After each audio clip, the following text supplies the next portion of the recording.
আসসালামু আলাইকুম। এখন শুনবেন সংবাদ শিরোনাম। কাঠামো পরিবর্তনে বাড়বে বর্তমান করদাতাদের আয়কর। বাজেটে এডিপি বাস্তবায়নে অবকাঠামোর চেয়ে মানব সম্পদে গুরুত্ব নিশ্চিত করা হবে জবাবদিহি।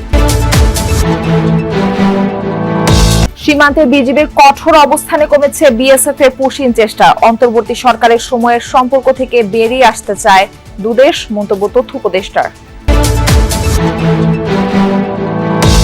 অনার্সে বাংলা ইতিহাস দর্শন বিষয় তুলে দেওয়ার খবর ভিত্তিহীন। জানালেন শিক্ষামন্ত্রী, চাহিদা অনুযায়ী নতুন বিষয় যুক্ত করতে পর্যালোচনা। হামে আজও সিলেট, ময়মনসিংহে 2 জন নিহত। শিশুদের বড় অংশের প্রাণ গেছে টিকা নেওয়ার আগে। ভ্যাকসিনের বয়সসীমা এগিয়ে আনার ব্যাপারে সিদ্ধান্ত হয়নি এখনো। এখন শুনবেন বিস্তারিত। বাজেটে শুল্ক কর কাঠামোতে আনা হচ্ছে বড় ধরনের পরিবর্তন। কর ছাড়ে মনোযোগ দেবার পাশাপাশি খুঁজে বের করা হয়েছে নতুন নতুন খাত। ব্যক্তি কর্মুক্ত আয়সীমা কিছুটা বাড়লেও পরের স্ল্যাবে আগের চেয়ে বৃদ্ধি করা হয়েছে হার। 60 ধরনের নিত্যপণ্যে উচ্চ কর কমানোর প্রস্তাব করা হতে পারে। এতে কিছুটা স্বস্তি পেতে পারে সাধারণ মানুষ। ব্যক্তি করমুক্ত আয়সীমা 3,50,000 টাকা থেকে বৃদ্ধি করা হচ্ছে 3,75,000 টাকা। পরের স্ল্যাবে পরবর্তী 3 লাখ টাকা আয়ে 5% পরিবর্তে কর দিতে হবে 10%। কিডনি রোগীদের ডায়ালাসিস ফিল্টারে আগাম কর দিতে হবে না। এতে রোগীদের সাশ্রয় হবে 600 টাকা। সিগারেটের শলাকা প্রতি বৃদ্ধি করা হচ্ছে দাম। স্ট্যাম্পে বসবে কিউআর কোড। রপ্তানিতে বিদ্যমান উৎসে কর কমছে। মোবাইল হ্যান্ডসেট উৎপাদনে 22 ধরনের উপকরণে এআইটি কমবে। স্থানীয় উৎপাদিত ভোজ্য তেলে 10 বছর কর অব্যাহতি দেওয়া হতে পারে। স্বর্ণ ও স্বর্ণালংকার এআইটি কমতে পারে। ইলেকট্রিক গাড়ি আমদানি এবং চার্জিং পোর্ট স্থাপনে প্রত্যাহার হবে এআইটি। শিল্পের কাঁচামাল আমদানিতেও কমতে পারে এআইটি। কম্পিউটার ও যন্ত্রাংশ আমদানিতে কমতে পারে কর। আইসিটি পণ্য, ফ্রিল্যান্সিং কন্টেন্ট ক্রিয়েশনে আয় করমুক্ত হবে। মোবাইল সিমে বাতিল হচ্ছে 300 টাকার কর। কাজু বাদাম, দামি মাছ, দেশি মদ, প্রসাধনীর দাম বাড়তে পারে। মিলছে না আয় ব্যয়ের হিসাব। যতই দিন যাচ্ছে ততই কঠিন হচ্ছে জীবন ধারণ। স্বল্প আয়ের মানুষদের বেঁচে থাকাই কঠিন। এমন বাস্তবতায় বিশাল বাজেট দেওয়ার প্রস্তুতি নিয়েছে সরকার, যার আকার 9,38,000 কোটি টাকা। স্বাভাবিকভাবে বড় হয়েছে ঘাটতির অঙ্ক। ধরা হয়েছে উচ্চাভিলাষী রাজস্ব লক্ষ্য, যা অর্জন নিয়ে আছে যথেষ্ট সংশয়। বিশ্লেষকরা বলছেন, নিম্নবিত্তকে স্বস্তি দেয়াই হবে বাজেটের মূল চ্যালেঞ্জ। শরীরে বাসা বেঁধেছে জটিল রোগ, নষ্ট হয়েছে কর্মক্ষমতা, স্বামী থেকেও যেন নেই, ছোট্ট সন্তান ধরেছে সংসারের হাল।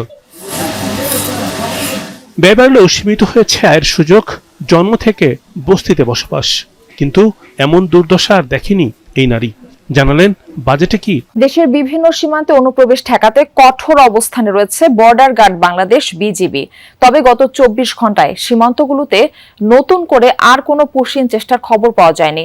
লালমনিরহাট, কুড়িগ্রাম, ঠাকুরগাঁও, মেহেরপুর ও পঞ্চগড়ে সাম্প্রতিক ঘটনাগুলোর পর বিভিন্ন গুরুত্বপূর্ণ পয়েন্টে বিজিবির টহল ও নজরদারি আরও জোরদার করা হয়েছে। সীমান্তগুলোতে বিজিবির পাশাপাশি সাধারণ মানুষও সতর্ক পাহারায় রয়েছেন। কোনো কোনো এলাকার বাসিন্দারা রাত জেগে পাহারাও দিচ্ছেন।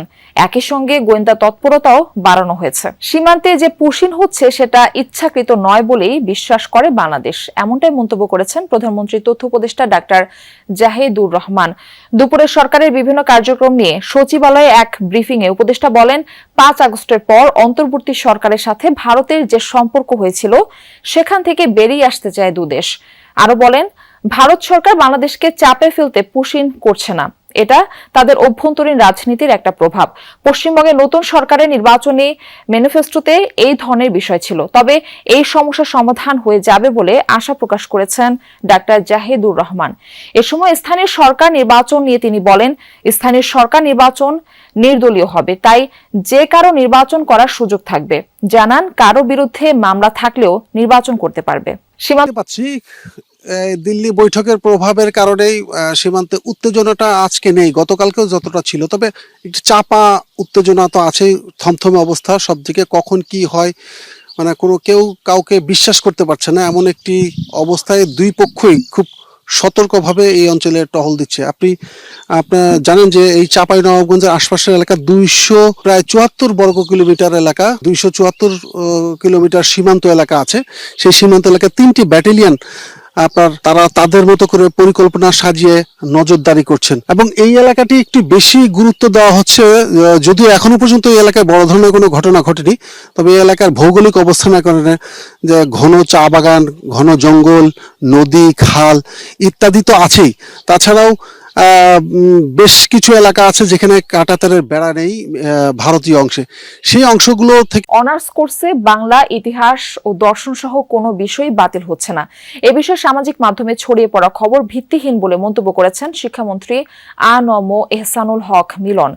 মঙ্গলবার সচিবালয়ে একনেক সভা শেষে বিষয়টি জানান তিনি। বলেন, কোনো বিষয় বাদ দেওয়ার সিদ্ধান্ত হয়নি। সাংবাদিকদের প্রশ্নের জবাবে শিক্ষামন্ত্রী বলেন, চাহিদা অনুযায়ী অনার্সে নতুন বিষয় যুক্ত করার বিষয়ে আলোচনা চলছে। সেই সাথে মাদ্রাসা শিক্ষা ব্যবস্থার উন্নয়নে নেয়া প্রকল্প নিয়ে একনেকে আলোচনা হয়েছে। আমরা শুধু আলোচনা হচ্ছে যে কিভাবে আমরা শিক্ষা ব্যবস্থাকে আরো উন্নত করব এবং মার্কেট ড্রিভেন ডিমান্ড অনুযায়ী আমরা করব, ইন্ডাস্ট্রি একাডেমির রিলেশন কিভাবে হবে সেগুলি নিয়ে আলোচনা হচ্ছে। বাংলা, দর্শন, ইতিহাস বাদ পড়বে এই আলোচনা আমরা কোথাও শুনিনি এবং আমরাও কোথাও করিনি। হাম ও উপসর্গে বেড়ে চলেছে মৃত্যুর মিছিল। সিলেট ও ময়মনসিংহে হাম উপসর্গে আরো 2 শিশুর মৃত্যু হয়েছে। প্রাদুর্ভাব শুরুর পর সিলেটে হাম ও উপসর্গে প্রাণ গেছে 67 জনের। হাসপাতালে নতুন রোগী ভর্তি হয়েছেন 48 জন। জেলার বিভিন্ন হাসপাতালে ভর্তি আছে 258 জন রোগী। হামের উপসর্গ নিয়ে ময়মনসিংহেও মৃত্যু হয়েছে 1 জনের। 24 ঘন্টায় নতুন রোগী ভর্তি হয়েছে 36 জন।